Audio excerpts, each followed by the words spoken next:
ওই একই বেডে একই রুমের মধ্যে। যে ডাক্তার আমাকে দেখেছিলেন, নাম বলবো না, নাম বললে যদি আবার কোনোদিন আওয়ামী লীগ কেতরাইতে কেতরাইতে কই মাসের মতো আসে, এবারে চাকরিটা থাকবো না।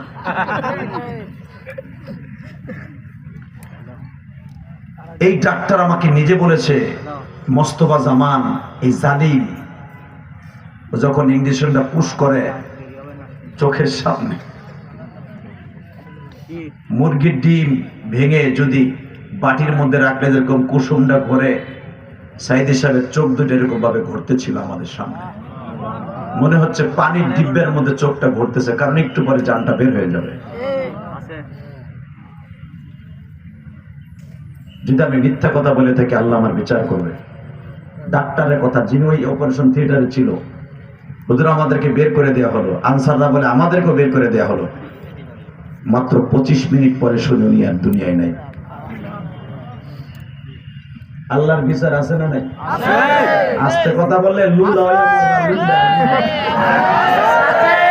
সাতার মাইকে ওয়াজ করা যাবে না। কি করে মাইকে, কি মাইক থেকে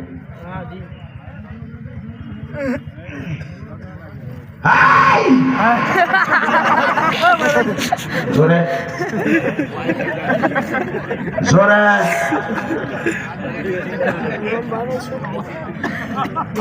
একসাথে বলতে হবে। হাত সরো, হাত পিছনে বাইরে তো, একসাথে বলতে হবে।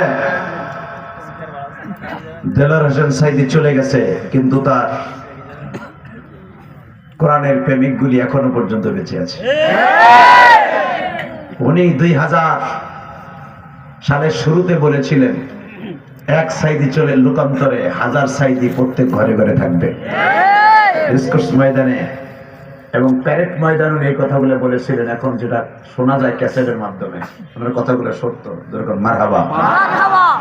যাই হোক, কথা দীর্ঘায়িত নয়, আমি কয়েকটা প্রশ্ন করবো। যদি সত্যিকার আল্লাহ আল্লাহ রসুলকে ভালোবেসে থাকেন আওয়াজ দিবেন। সর্বময়